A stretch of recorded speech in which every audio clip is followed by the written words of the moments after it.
Welcome back to Casual Buys Rugby. This is the official match preview for the game between Argentina and the Bokke. And to be honest, I'm very excited for this game. Because we were dog shit last week, to say it quite frankly. And I'm very excited to see what we bring to the table this weekend with some changes. With some guys that want to play for the jersey, some guys that are playing for a spot in the World Cup. And that's exactly what the Bokke did. They rotated the whole squad. Even though we got over the line last weekend, I said it in the match review. I said we did not deserve anything from that game. Okay, Argentina was the better team. Deserved to win the game if it wasn't for interception try, to be honest. Of course, it came from some good defense.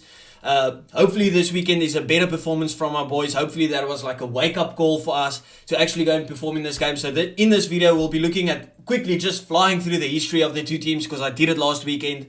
We're going to look at the South African lineup to face Los Pumas, and then of course at the end, because we want to make some money, we're going to do some predictions looking at the gambling odds. Let's get into it.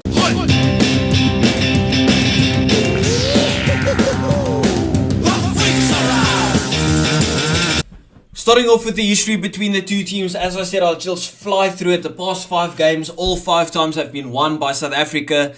But that doesn't tell the complete story. I mean, it was 18-24 to South Africa, 12-32 to South Africa, 29-10 to South Africa, 30-20 to South Africa, 38-21 to South Africa, and then last weekend, 22-21 to South Africa. I know that was 6. My maths was absolutely shit. The last time that Argentina beat us was in Mendoza, 32-19, and that was in the Rugby Championship. Now, that does not matter. That doesn't matter at all when looking at this game between us and Argentina, to be honest with you. Oh man, I just lost the lineup. Anyway, we're going to move into the lineup for the South African team, because I don't care about the history at the moment. I'm fueled up for this game. I'm ready for this game. Last weekend I was more excited for the Bledisloe Cup. This weekend I'm more excited for our boys again. Because there's a couple of guys that I'm really happy to see, and I really want to see them perform in this jersey. I want to see them going to the World Cup. I want to see some new faces in the team, because I think some of our boys have gotten almost lackadaisical, if you can say it like that. Sorry, I'm just being quite frank during this video. So let's fly through the lineup quickly. In the 1, 2 and 3 jersey, we've got 3 changes. Of course, there's a lot of players left at home, so it's like almost a fully rotated team. But a couple of guys in here that I want to see start almost every game. So in the 1 jersey, we've got Trevor Nkane, who's finally got a match last weekend. I think it was decent when he came on. Got the ball a couple of times. I think there was a couple of phases, like 5 phases where he got the ball like 2 or 3 times in just the 5 phases. Excited to see him sliding in that number 1 jersey. Bongi Mbonambi is also the captain of the team. I'm very surprised he's captain, to be honest, because I thought it would go to Lukanya Am if he was going to play. But I mean, no issues. Bongi is part of the leadership group for the team. And then Thomas du Toit ends off the front row in that number 3 jersey. So 3 changes. No real issues. I don't think we had issues when it came to scrum time last weekend. I don't think they will have issues when it comes to scrum time. I don't necessarily think we're going to dominate Argentina at scrum, but I think we'll match them physically to get that ball out and get that backline moving. Going into the locks, and we have John Klein, the guy that I really want to see in the World Cup squad. I think he's been phenomenal when he played for Munster this season. He was absolutely brilliant in his debut match against the Wallabies. And partnering him is Marvin Orie in that number 5 jersey. No real issues there. I think Marvin had a very, very quiet game. I thought he played hide and seek for a while last weekend, but still, I'm not sure why Luri Ogri isn't there. I heard like through the grapevines that he might be sick, but I'm not too sure. So Marvin Orie gets his start because we didn't take the other locks. There's no Ibn Itzebet there. There's no Erge Snyman there. So the number 5 jersey automatically just goes to Marvin Orie. Very happy with the first 5 there. No real issues. Get some game time for some of these guys, like the Trevor who was out injured and stuff. Just get some meters on these feet. So John Klein, very excited to see him. This is the main guy that I'll be watching out for, because our lineouts have, how do I say it politely, been absolutely dreadful. It's just pissed me off. I want to see us competing for lineouts again. I want to see us effectively execute our lineouts. And I think John Klein is very effective there. Very happy to see him. Dion Fourie, big advocate for this guy, slotting that number 6 jersey, the captain for the Stormers.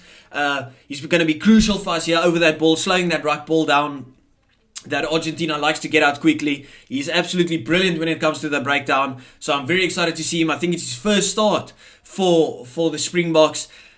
Just shows you, age doesn't mean shit. And he's got his start, well deserved. Probably one of the best players for the Stormers. He does his job when it comes to the box team. Now finally he gets some extra game time, gets that start, well deserved. Franco Mostert goes into that number 7 jersey.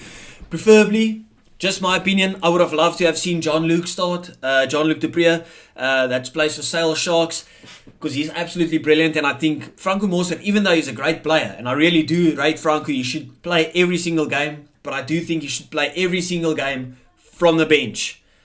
He's almost like the same as Quagga, like they are very good players, they can start, doesn't matter. But I think the impact that he brings from the bench is way more than other player could bring from the bench. I think his impact from the bench will be better than Jean-Luc Dupree's impact from the bench.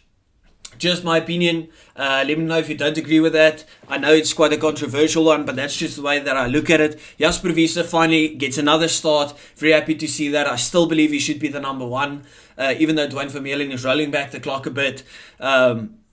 Jasper Wiese has been performing in that Leicester Tigers jersey. He's performing for the Boks. He had one bad game. I don't feel he deserved to get dropped for the game against Argentina. But I mean, so be it. Just happy he gets his start again. Gets some game time again.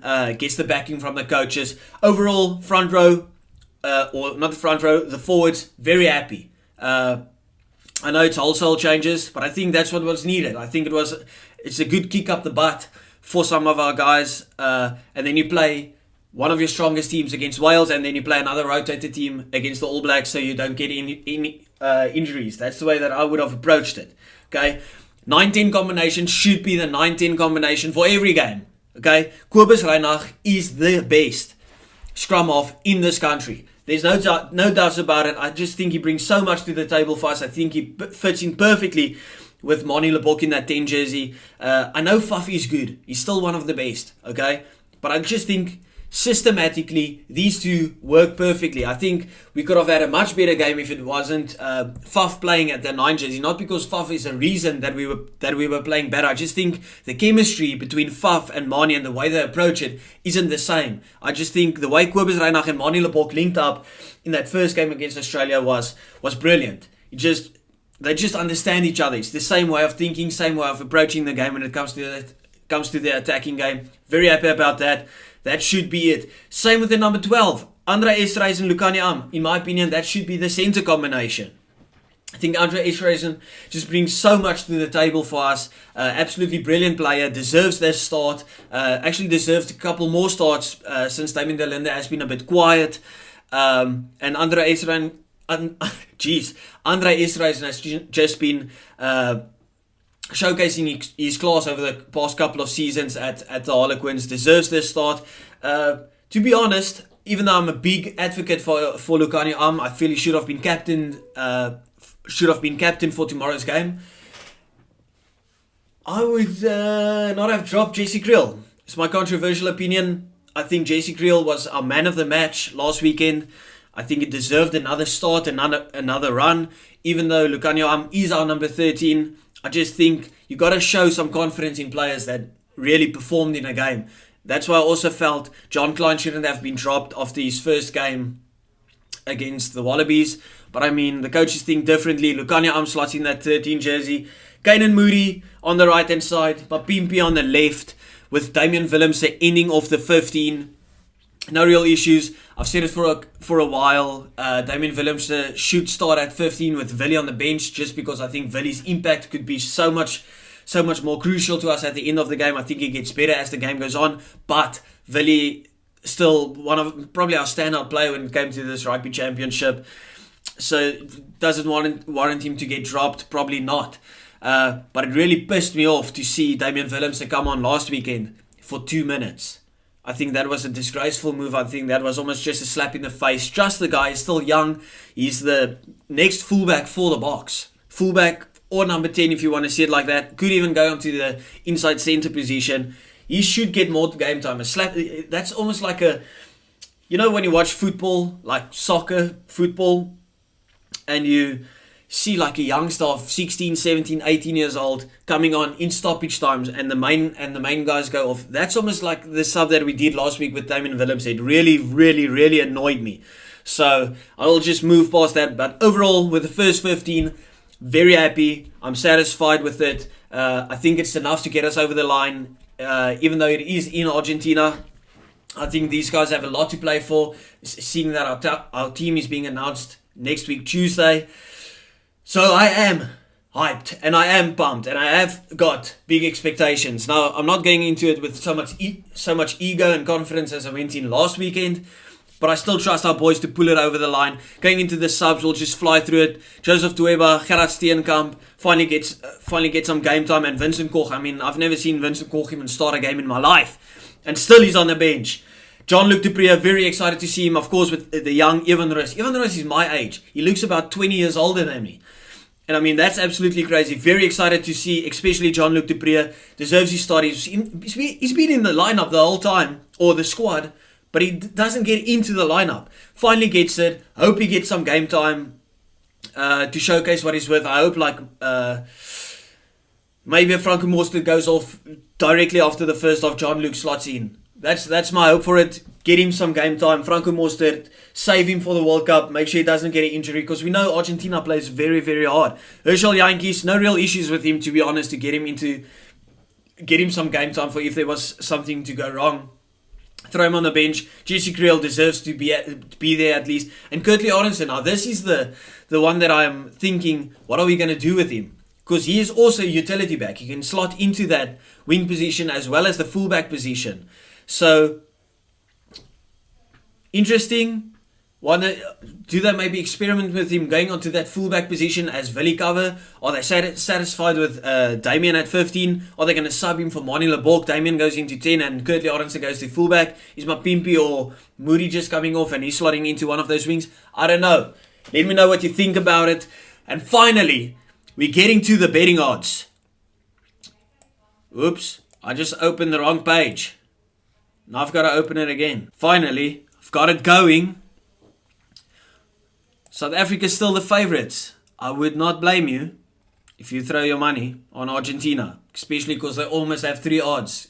It's 2.5 for Argentina. So you bet $100 on Argentina, you get 280 back, which is absolutely crazy. I don't even think the 1.44 is too good for South Africa. I wouldn't even throw it in a parlay to see if it hits. I just stay away from that. I mean, you can go into the handicaps. No real handicaps to talk about. If you feel very confident with South Africa to actually pull one through with a decent margin, you can throw on a -10 if you want to on South Africa, which gives you 2.7 times your money back. So, that sounds pretty interesting. You could also throw in a handicap on Argentina. If you feel confident on Argentina and you throw in like a -7.5 on them, 5 times your money back, which is absolutely ridiculous. But yeah, anyway, let me know what you think about it. Give me your predictions in the comments, and I'll see you next time.